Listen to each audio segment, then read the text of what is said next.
back over here, room 23 at Ensign Intermediate School, subbing for my former mentor teacher from 2 years ago, and I was going to teach a lesson 3 times, Unit 7, Lesson 10, but there's a change of plans, and now it's just a study guide today for an upcoming test.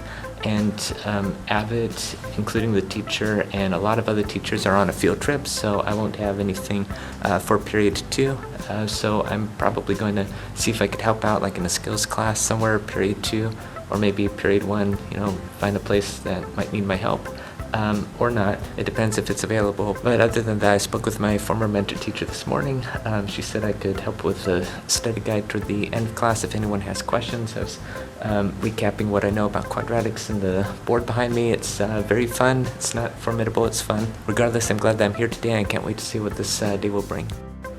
And just to say, my new book, Chapter 34, is all about the first time that I substituted outside my master teacher's classroom, which is this classroom here.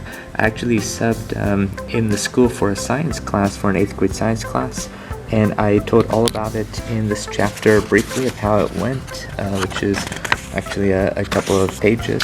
But here it was 2 years ago today on April 4th, 2022.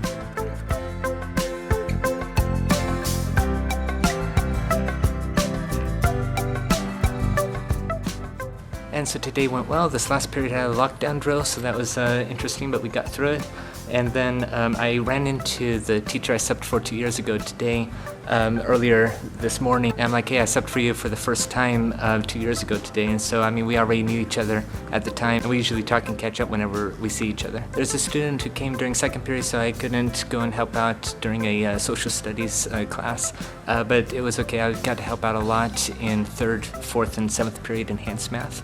I got to answer a lot of questions, and then for about 10 to 15 minutes for each of the math periods, I got to review a lot of quadratics in the study guide because their mid-unit exam is tomorrow. Well, I'm very thankful for today. Today's the first day this week I'm subbing, and then I already know where I'm going to be tomorrow.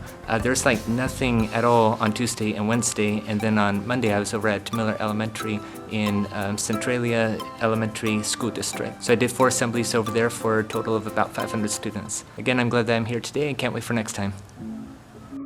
And it's April 5th, 2024. I'm back over here at Killybrooke Elementary, concluding this week subbing 4th grade today.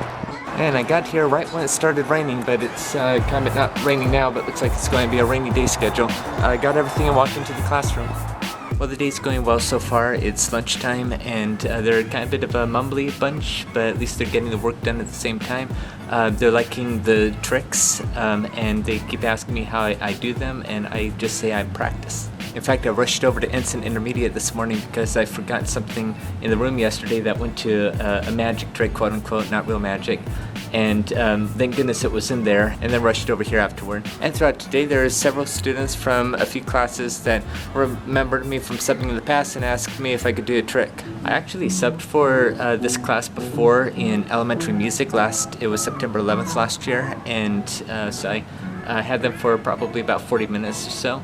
And speaking about the same music class, that's where they had PE today because it was raining, but the sun is shining enough that they were playing outside during lunch. And that's actually it. I know this is a short teaching update, and that's it for a week because all next week is spring break.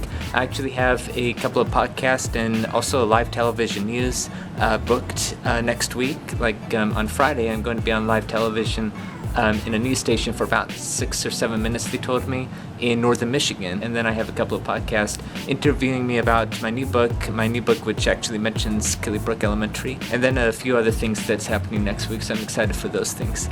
Well, thank you for watching and for following the journey. Just remember, disability or not, anyone can do whatever they set their heart and mind to do, as long as it's practical and as long as they choose to. I believe anyone can do it. So thank you again for watching, and I'll see you in the next video.